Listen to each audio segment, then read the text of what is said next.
پسینے میں شرابور شخص چلتے چلتے رک گیا۔ وہ تھک گیا تھا، اس کی سانس پھولی ہوئی تھی۔ گرمی اور تیز دھوپ کے باعث سرخ و سفید چہرہ مزید سرخ پڑ گیا تھا، یوں جیسے کوئی انگارہ سلگ رہا ہو۔ اس نے بائیں ہاتھ کی 2 انگلیوں سے ماتھے اور بھووں کا پسینہ پونچھا، پھر دونوں ہاتھوں کا چھجا آنکھوں کے اوپر رکھ کر نشیب میں تکنے لگا۔ اس کے ہونٹ متحرک ہوئے۔ حد کرتی تو نے، اتنی سستی! پھر وہ بلند آواز میں تقریباً چیخا، جبران! اس کے اور دور نشیب میں سے بلندی کی طرف آتے شخص میں اگرچہ خاصا فاصلہ تھا، مگر چونکہ یہ غیر آباد جگہ تھی، یہاں شور و غل نہیں تھا، لہٰذا اس کی آواز نشیب میں موجود شخص تک بآسانی پہنچ گئی۔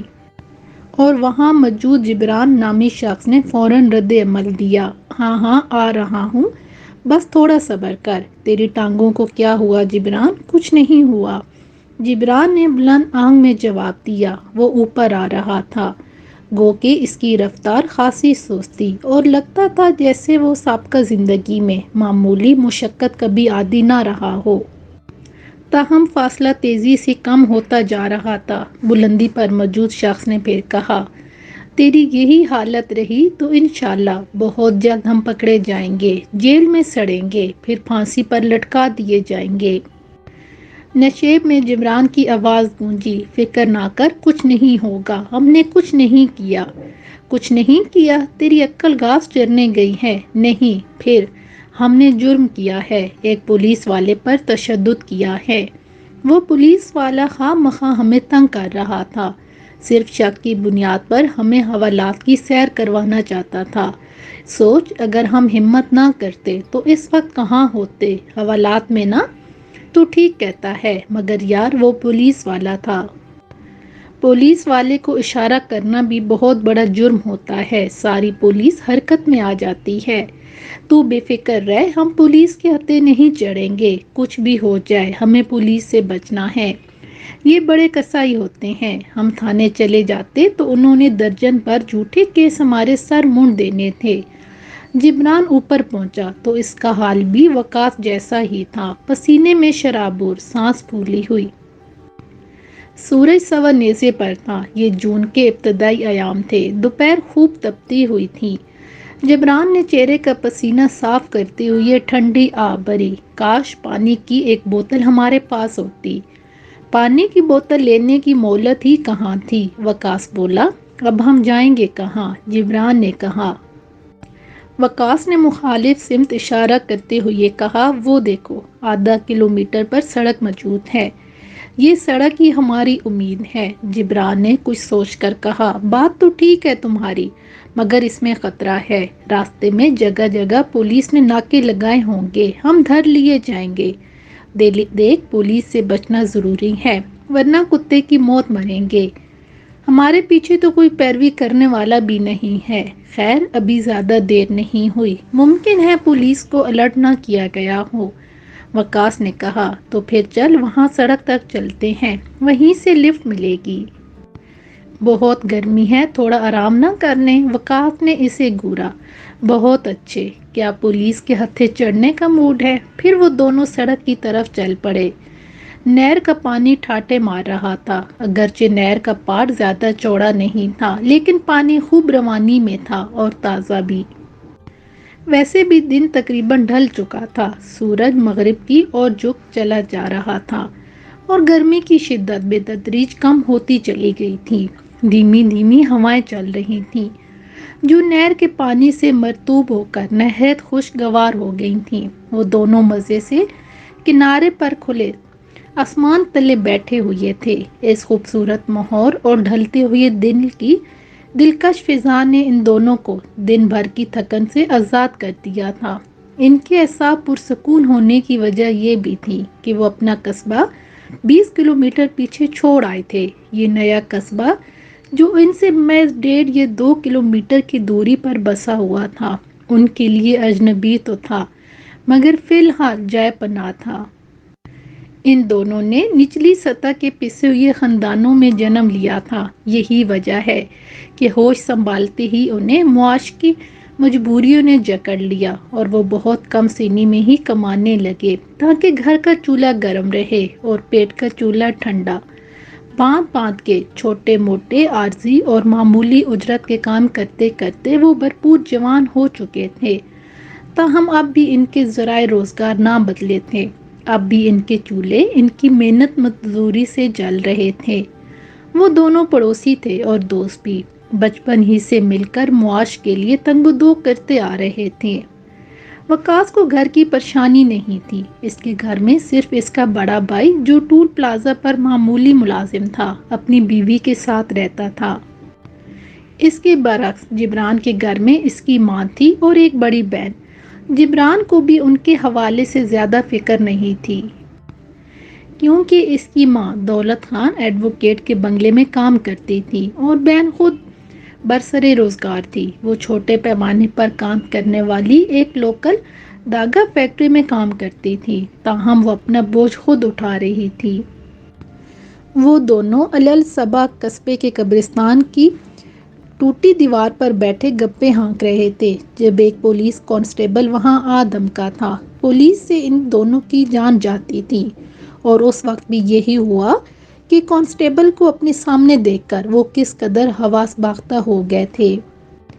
زندہ انسانوں کی جیبوں کا دشمن ان مردوں کی طرف کیسے آ گیا؟ وقاص نے گھبرا کر کہا۔ آ تو ہماری ہی طرف رہا ہے، خدا خیر کرے، جبران نے سہمی ہوئی آواز میں جواب دیا۔ آنے دو، ہمیں کیا، ہم نے کون سی چوری کی ہے؟ وقاص بولا۔ جبران کے کچھ کہنے سے پیشتر ہی کانسٹیبل ایک ہاتھ میں ڈنڈا لہراتا اور دوسرے ہاتھ سے اپنی توند پر بیلٹ کھینچتا ان کے سر پر آ گیا تھا۔ تم دونوں یہاں کیا کر رہے ہو؟ دونوں نے گھبرائے ہوئے انداز میں ایک دوسرے کو دیکھا، پھر جبران کے منہ سے برآمد ہوا، کچھ نہیں جی، کچھ نہیں۔ کانسٹیبل کی گولی آنکھیں اس کا بغور معائنہ کر رہی تھیں۔ باتیں، ہاں باتیں، وقاص نے تھوک نگل کے کہا۔ باتیں؟ قبرستان میں بیٹھ کے؟ وقاص نے دوستانہ انداز میں اپنی نروس ہنسی دور کرنے کے لیے بناوٹی سا کہکا لگایا۔ ہاں جی، قبرستان میں بیٹھ کر، کیونکہ یہ مردے بہت شریف لوگ ہوتے ہیں، ہماری باتیں بھی سنتے ہیں اور کچھ کہتے بھی نہیں۔ چالاک بننے کی کوشش کرتے ہو؟ کانسٹیبل نے برافروختہ ہو کر بلا ضرورت زور لگا کر کہا، اور وہ بھی قانون کے سامنے؟ وقاص نے بھاری توند والے قانون کو سہمی ہوئی نظروں سے دیکھا۔ نہیں جی، بالکل نہیں۔ تو پھر یہاں کیا کر رہے ہو؟ قانون کا استفسار وہیں رکا ہوا تھا۔ اب کے جبران نے معاملہ سنبھالنے کا بیڑا اٹھایا۔ وہ جی، بات یہ ہے، ہم مزدور لوگ ہیں، آج کام نہیں ملا تو ہم یہاں آ کر بیٹھ گئے، آپ کہتے ہیں تو اٹھ جاتے ہیں۔ کانسٹیبل نے یوں سر ہلایا جیسے بات سمجھ گیا ہو، مگر معاملہ برعکس تھا۔ اٹھو، اس نے کڑک آواز میں کہا۔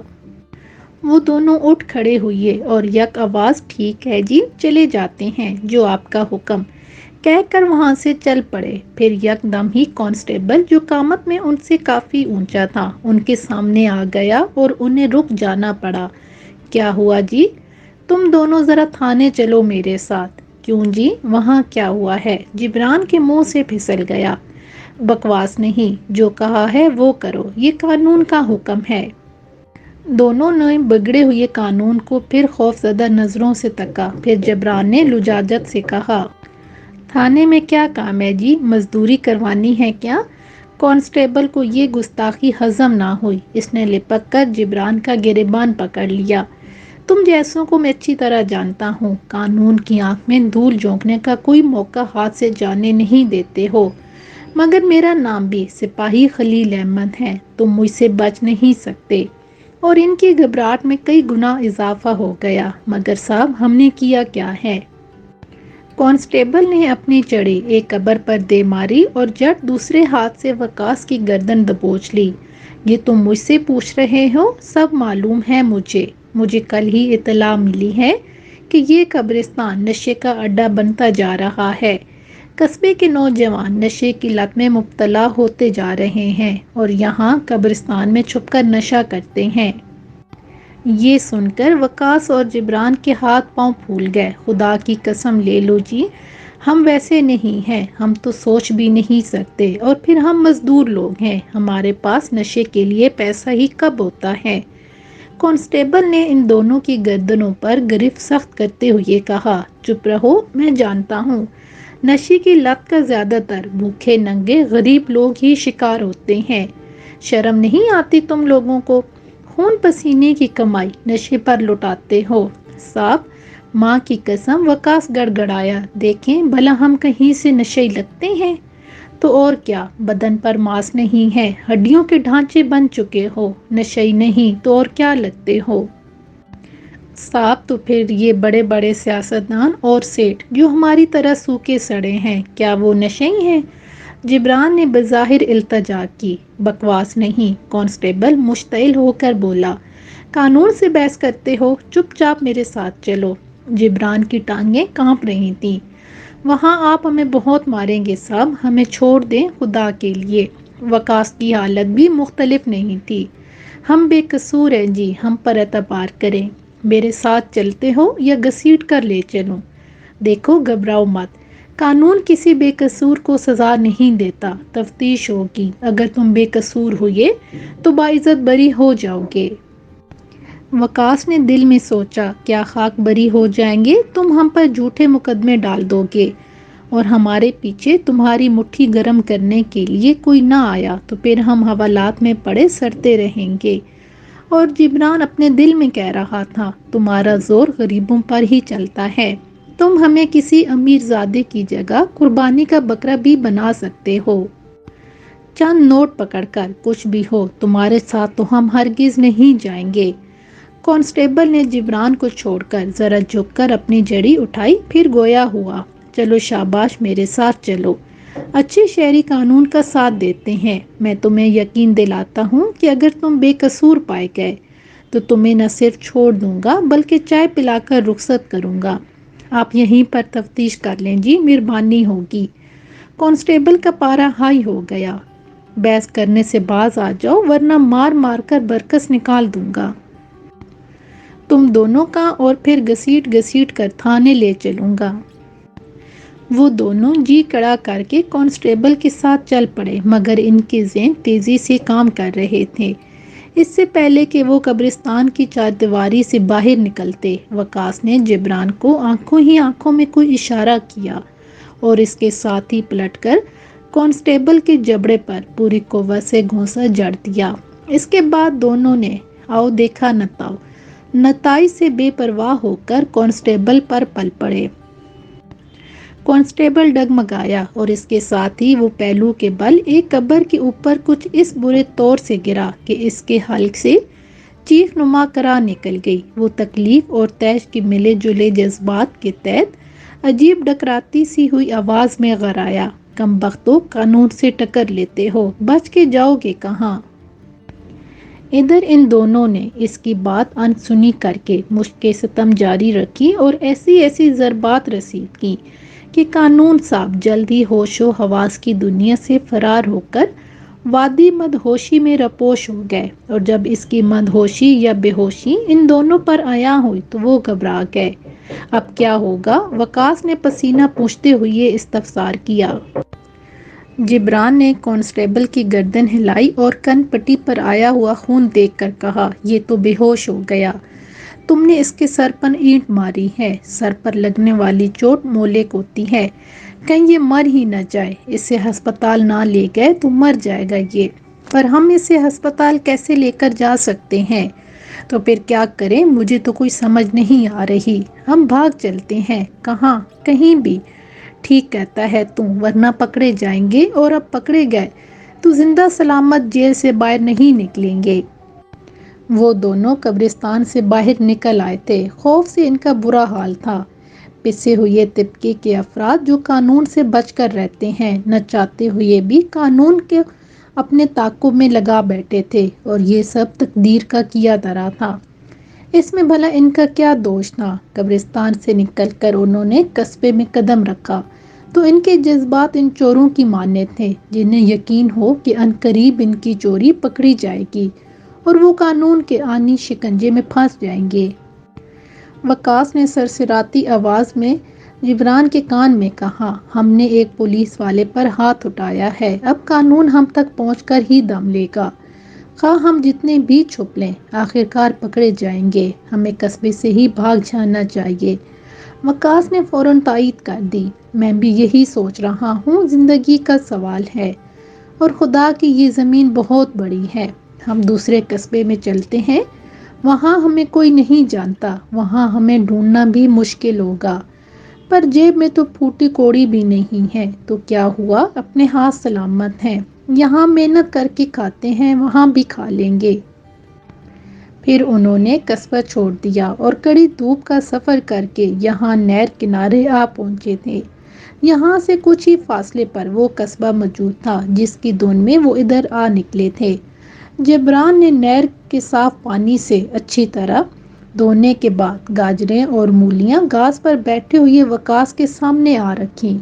بہت بھوک لگی ہے، کہہ کر وقاص نے ایک موٹی مولی اٹھائی اور دانتوں سے اس کی چھیل اتار کر مولی کھانے لگا۔ جبران بھی گاجر کھانے لگا۔ کیا میٹھی گاجر ہے، واہ بھئی واہ! وقاص بولا، مولی بھی زبردست ہے، پر شکر کرو ہمیں کسی نے یہ سبزیاں توڑتے نہیں دیکھا، ورنہ ایک بار ہمیں یہاں سے بھی سر پر پاؤں رکھ کے بھاگنا پڑتا۔ گاجر اور مولی کے کھیت کا مالک شاید گھر گیا ہوگا اپنے، ورنہ ہم بھوکے ہی رہتے۔ وہ کھاتے رہے یہاں تک کہ گاجریں اور مولیاں ختم ہو گئیں۔ کھانے کے بعد جبران بولا، اب تو کہیں سے پانی مل جائے تو مزہ آ جائے۔ وقاص نے ہنس کر نہر کی سمت اشارہ کر دیا، وہ رہا پانی۔ نہ بابا نہ، نہر کا پانی پینے کے لائق نہیں ہوتا۔ جبران بولا، لوگ طرح طرح کا کوڑا کرکٹ نہر میں ڈال دیتے ہیں۔ وقاص نے کہا، تو پھر ہمیں قصبے میں چلنا چاہیے۔ جبران بولا، تھکاوٹ بہت ہو گئی ہے، ہم نے 20 کلومیٹر سے زیادہ سفر کیا ہے پیدل، ہمیں کچھ دیر یہاں رک کر آرام کر لینا چاہیے۔ وقاص خود بھی تھکن محسوس کر رہا تھا، لہٰذا اس نے جبران کی بات مان لی تھی۔ وہ گھاس پر لیٹ گئے، چونکہ موسم اچھا تھا، سو اب طمانینت محسوس کر رہے تھے۔ جبران نے مغرب کی کوکھ میں جھکتے سورج کو دیکھا، شام ہونے والی ہے۔ ہاں، وقاص نے کہا، میرے خیال میں ہمیں اندھیرا ہونے سے پہلے قصبے میں پہنچ جانا چاہیے، ہم زیادہ دیر یہاں آرام نہیں کر سکتے۔ ٹھیک بات ہے، بھلا اندھیرے میں وہاں جا کر ہم کیا کریں گے، کام تو دن کے اجالے میں ہی ملے گا، بلکہ اجالے میں بھی مشکل سے ملے گا، ہمیں یہاں کوئی جانتا بھی نہیں ہے۔ ہمیں یہاں کوئی جانتا بھی تو نہیں۔ جبران نے آ بھری، پھر ہنس کے کہنے لگا، ویسے پریشانی کی کوئی بات نہیں، کام نہ بھی ملا تو کام چل جائے گا۔ بھلا یہ کیا بات ہوئی؟ جبران نے لیٹے لیٹے ہی سبزی کے کھیت کی سمت اشارہ کر کے کہا، گاجریں اور مولیاں بہت مزے کی ہیں، ایک دم تازہ اور میٹھی۔ وقاص کا کہکہ نکل گیا، اچھا تو یہ سوچ رہا ہے تو اور کیا، رزق کا وعدہ خدا نے کیا ہے، بھلا ہم بھوکے کیوں مریں گے؟ وہ تو ٹھیک ہے، پر پکڑے گئے تو؟ اب ہم اتنے بھی گئے گزرے نہیں کہ پکڑے جائیں، اول تو ہم نظر بچا کے یہ کام کریں گے، اور اگر کھیت کے مالک کی نظروں میں آ بھی گئے تو کچھ نہیں ہوگا، بھاگ نکلیں گے۔ کچھ ثانیوں تک خاموشی چھائی رہی۔ وقاص بیٹھ کر بے سبب نہر کے بہتے پانی کو تکتا رہا، ان کی زندگی بھی بہتے ہوئے پانی کی مانند تھی، جدھر راستہ ملتا جا رہا تھا بہتی جا رہی تھی۔ جبران آنکھیں موند کر کے لیٹا ہوا تھا۔ وقاص کو یہ خاموشی نہ بھائی تو کہنے لگا، جبران کچھ سوچ رہا ہے تو؟ جبران نے آنکھیں کھولنے کی زحمت نہ کی، اسی عالم میں لیٹے لیٹے کہا، ہاں سوچ رہا ہوں، وہ پولیس والا مر گیا ہی نہ ہو۔ وقاص نے کہا، میرا خیال ہے کہ مرا نہیں ہوگا، انسان بھلا اتنی آسانی سے کہاں مرتا ہے؟ جبران ہنسا، انسان کو موت سے ہمکنار ہوتے وقت ہی کتنا لگتا ہے، جو بھی ہو میرا دل کہتا ہے پولیس والا زندہ ہوگا، اور اگر مر گیا تو؟ جبران نے آنکھیں کھول کر اسے دیکھا، تو پھر ہم جیل کی کال کوٹڑی میں ہوں گے، سزائے موت کاٹتے ہوئے یا پھر عمر قید۔ وقاص ذرا سوچ، یہ کتنی عجیب بات ہوگی، ہم بے قصور مارے جائیں گے، پولیس والے کو ہم نے اپنے شوق سے یا ذاتی فائدے کے لیے تھوڑا ہی مارا ہے، ہم تو صرف خود کو بچانا چاہتے تھے۔ ہاں، یہ دنیا ہمارے لیے نہیں ہے۔ امیر لوگ جرم کرتے ہیں تو اول تو انہیں پولیس چھو بھی نہیں سکتی، اور اگر پکڑے بھی جائیں تو انہیں جیل میں بھی گھر کا سا ماحول ملتا ہے۔ ایک ہم ہیں جنہیں قبرستان میں بیٹھنے کا بھی حق نہیں ہے، بے قصور بھی ہوں تو قانون کے رکھوالے گھسیٹ کے تھانے لے جاتے ہیں صرف شک کی بنا پر۔ وہ دونوں نہر کے پانی کو دیکھ رہے تھے، بہتے پانیوں کو چپ چاپ تکنا بھی عجیب رومانس ہے۔ پھر وقاص نے کہنا شروع کیا، جس ٹرک والے سے ہم نے لفٹ مانگی وہ بھی ہمیں مشکوک نظروں سے دیکھ رہا تھا۔ ہاں، اصل میں اس وقت ہم کچھ گھبرائے ہوئے تھے۔ وہ سوچتا ہوگا کہ ہم کوئی جرم کر کے بھاگے ہیں۔ ابا جی کہا کرتے تھے، یہ ڈرائیور حضرات بہت کایا ہوتی ہیں، چونکہ نگر نگر کا سفر کرتے ہیں، طرح طرح کے لوگوں سے ملتے ہیں، لوگوں کو پہچاننے میں یہ غلطی نہیں کرتے۔ ہاں تو یہ بات ٹھیک ہی ہے۔ وہ کیسے کریت کریت کے پوچھ رہا تھا کہ ہم کہاں جا رہے ہیں، کیا کام کرتے ہیں اور اتنے پریشان کیوں ہیں۔ ہم بھی کوئی عقل سے پیدل نہیں ہیں۔ میں نے کہہ دیا تھا کہ آگے قصبے میں میرے سسر کا ایکسیڈنٹ ہو گیا ہے، حالانکہ میری شادی ہی نہیں ہوئی اور نہ ہونے کا امکان ہے، اور وہ ڈرائیور میری بات سن کر کسی قدر مطمئن بھی ہو گیا تھا مگر پوری طرح نہیں۔ بعد میں بھی عجیب عجیب سوال پوچھ رہا تھا۔ میں نے تجھے اپنا سالہ بنا لیا تھا کہ یہ میرا سالہ ہے جو مجھے اپنے باپ کے حادثے کی اطلاع دینے آیا تھا۔ ہاں، وقاص نے پھر کہا، میں تیرا سالہ نہیں بن سکتا کیونکہ میری کوئی بہن نہیں ہے، پر تو میرا سالہ بن سکتا ہے۔ عالیہ مجھے پسند بھی ہے، تو چاہے تو میرا گھر بس سکتا ہے۔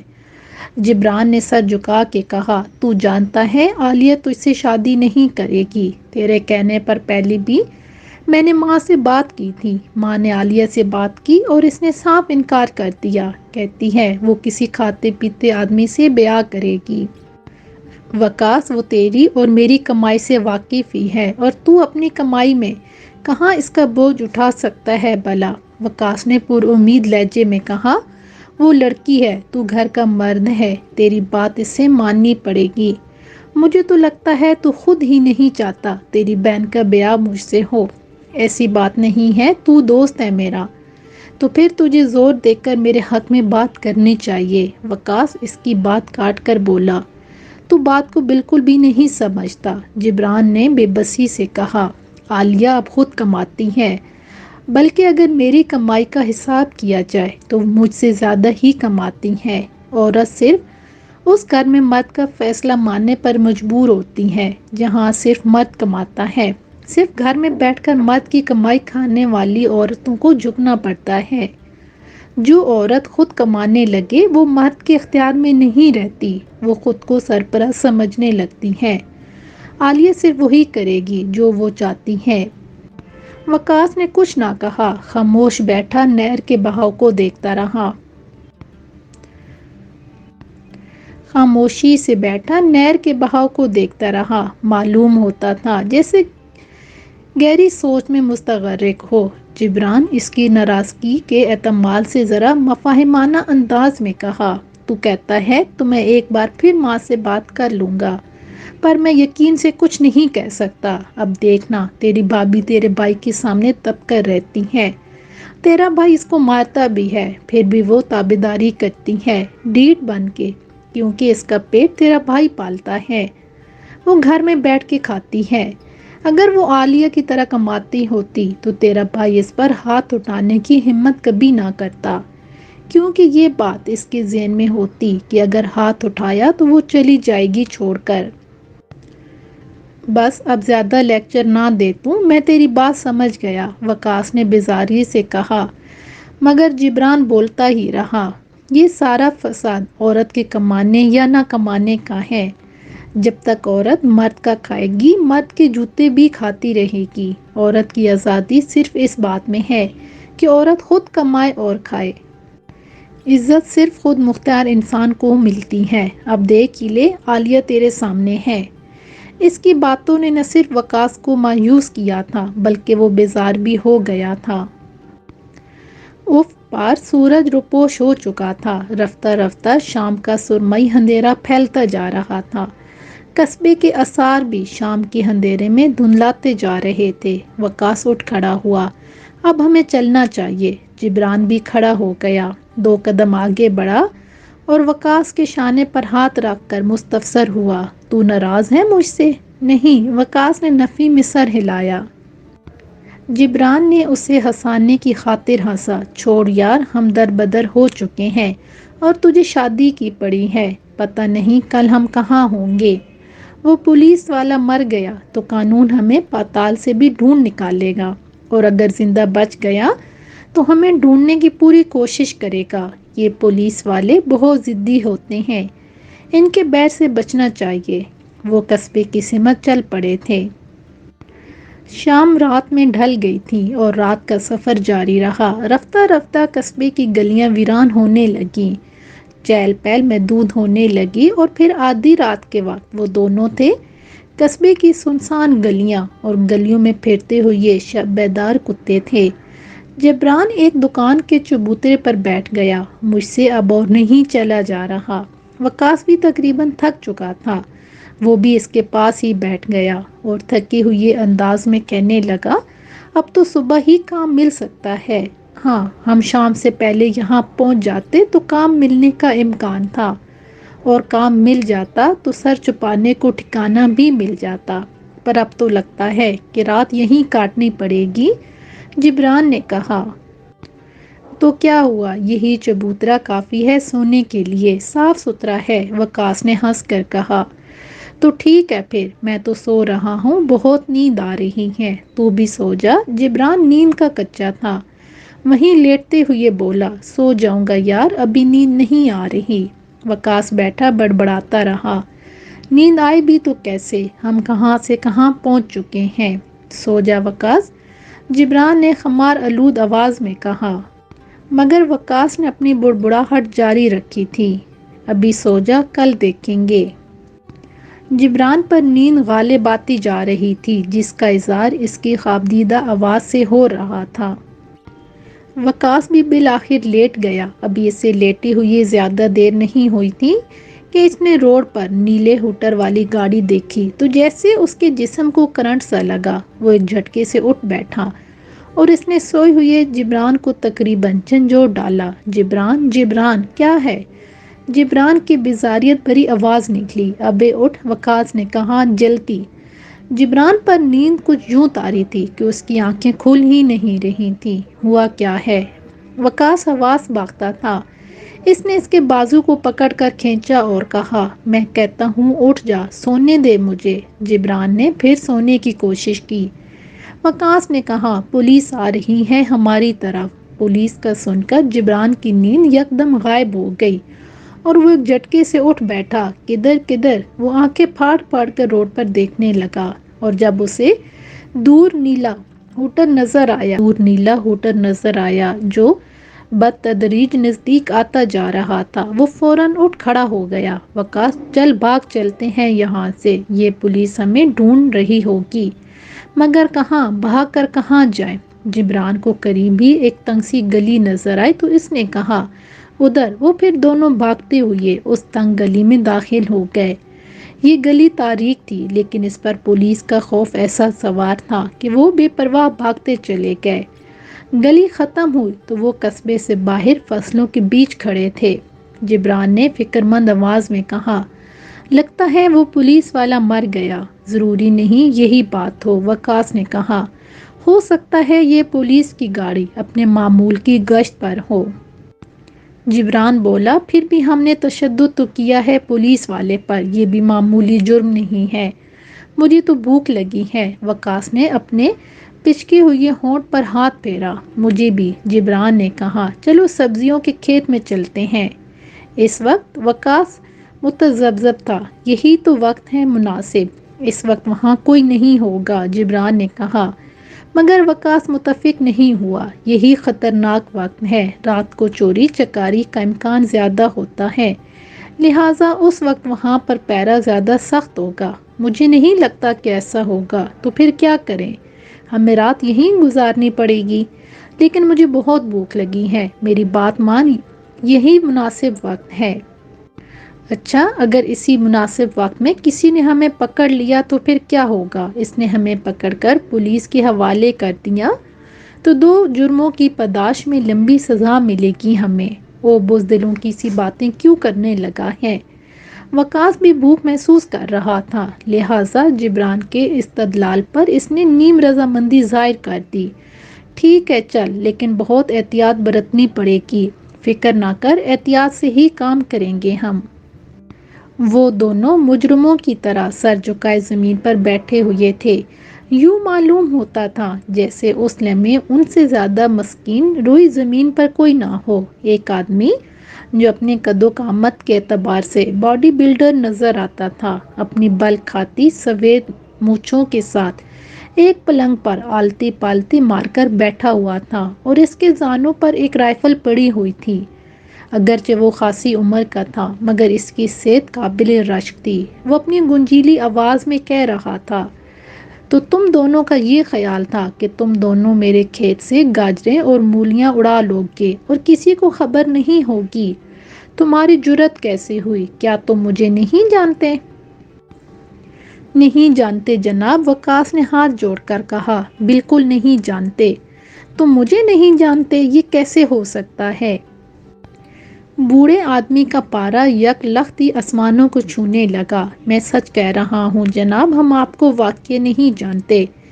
اس قصبے کا بچہ بچہ مجھے جانتا ہے، صوبیدار ریٹائرڈ چودھری عالم نام ہے میرا۔ پھر تم کیسے نہیں جانتے مجھے؟ صوبیدار کا لہجہ کرخت تھا۔ جبران نے لب کشائی کی، بات یہ ہے جی کہ ہم یہاں کے نہیں ہیں، میرا مطلب ہے ہم اس قصبے کے مستقل مکین نہیں ہیں، ہم تو باہر سے آئے ہیں۔ باہر سے آئے ہو؟ صوبیدار چودھری دھیما پڑ گیا۔ ہاں جی، باہر سے، جبران نے گردن ہلا کر اس بات میں جواب دیا۔ کہاں سے آئے ہو اور کیوں؟ کیا چوری کرنے آئے ہو؟ نہیں جناب، ہم چور کہاں سے لگتے ہیں؟ وقاص نے کہا، ہم تو شریف اور غریب لوگ ہیں۔ صوبیدار نے ان کے سامنے پڑی گاجروں مولیوں کی طرف اشارہ کر کے موسیقی خیز انداز میں کہا، چور کہاں سے لگتے ہیں؟ یہ ہے تمہاری شرافت کا نمونہ؟ وقاص اپنے خشک ہونٹوں پر زبان پھیر کر بولا، بات یہ ہے کہ ہم یہاں کام کی تلاش میں آئے تھے۔ یہ 2 دن پہلے کی بات ہے، مگر کوئی کام ہی نہیں ملا۔ ہم کوئی سیٹھ لوگ تو ہیں نہیں، محنت مزدوری کر کے کھاتے ہیں، کام نہیں مل رہا تھا تو مجبوری میں آپ کے کھیت کا رخ کیا۔ مگر صوبیدار ذرا بھی نہ پسیجا، پھر بھی تم چوری کے مرتکب ہوئے ہو۔ جرم جرم ہوتا ہے، جرم کے لیے جواز گھڑنے شروع کر دیے جائیں تو پھر جرم کا خاتمہ نہیں ہو سکتا، سمجھے تم لوگ؟ مگر جناب، جبران من منایا، ذرا ٹھنڈے دل سے سوچیں، ہم غریب لوگ ہیں، ہم نے اپنا اور اپنے بچوں کا پیٹ پالنے کی خاطر گھر بر چھوڑا ہے۔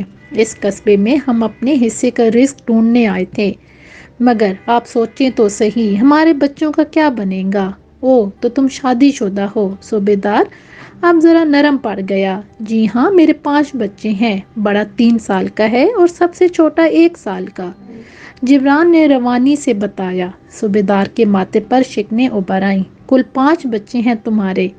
جی ہاں جناب، ان معصوموں کے لیے ہی گھر بار چھوڑ کر یہاں محنت مزدوری کے لیے آیا ہوں۔ جبران نے اپنے لہجے میں رقت اور سوز پیدا کرنے کی کوشش کی۔ الو کے کان مجھے چونا لگاتا ہے، تیری یہ مجال؟ صوبیدار تقریباً دھاڑ کر بولا، کیا ہو گیا جناب؟ جبران لرز کر بولا، تیرے اگر 5 بچے ہیں تو پھر یہ کیسے ممکن ہے کہ بڑا بچہ 3 سال کا ہو اور سب سے چھوٹا 1 سال کا؟ صوبیدار بولا۔ یہ سن کر جبران سٹ پٹا گیا، روانی میں بولا گیا جھوٹ گلے ہی پڑ گیا تھا، لیکن وہ بھی کوئی ایسا پاگل نہیں تھا کہ اس جھوٹ کو سدھار نہ سکتا۔ فوراً مسکین سی آواز میں کہنے لگا، او جناب، آپ خواہ مخواہ غصہ ہو گئے، میری بات تو سن لیں، میں نے کوئی جھوٹ نہیں بولا۔ اصل میں شادی کے پہلے سال میری بیوی نے 2 جڑواں بچوں کو جنم دیا تھا، اگلے سال پھر 2 جڑواں بچوں کو جنم دیا، تیسرا بچہ ابھی 1 سال کا ہے۔ او اچھا، صوبیدار نے اس کی بات پر اعتبار کر لیا، پھر روئے سخن وقاص کی طرف مڑا، ہاں بھائی کہو، تم بھی بال بچے دار ہو؟ ہاں جناب، اللہ کی مہربانی سے۔ کتنے بچے ہیں تمہارے؟ صوبیدار نے استفسار کیا۔ 2 بچے ہیں، ایک لڑکا ایک لڑکی۔ شادی کو کتنا عرصہ ہو گیا؟ صوبیدار نے دریافت کیا۔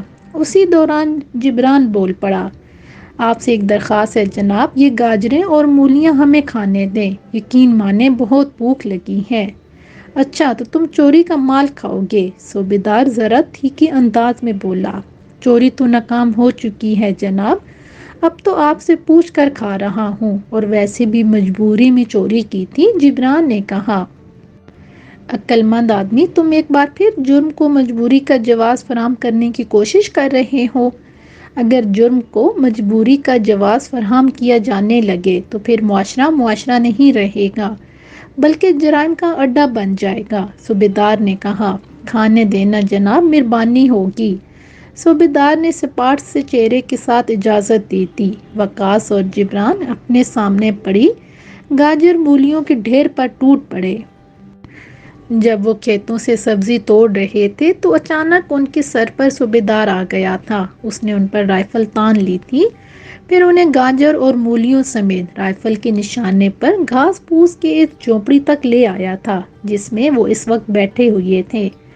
جھونپڑی کے کونے میں ایک لالٹین جل رہی تھی جس کی ہلکی سی روشنی پھیلی ہوئی تھی۔ وہ سیر ہو چکے تو صوبیدار نے تہمکانہ آواز میں پوچھا، ہاں اب تو کیا پروگرام ہے؟ مہربانی کر کے ہمیں جانے دے جناب، جبران نے جواب دیا۔ کہاں جاؤ گے؟ کوئی ٹھکانہ تو ہے نہیں تمہارا، اور نہ روزگار، کیا کرو گے قصبے جا کر؟ ابھی تو صبح ہونے کا انتظار کریں گے، صبح ہوتے ہی کام تلاش کریں گے، جبران نے بتایا۔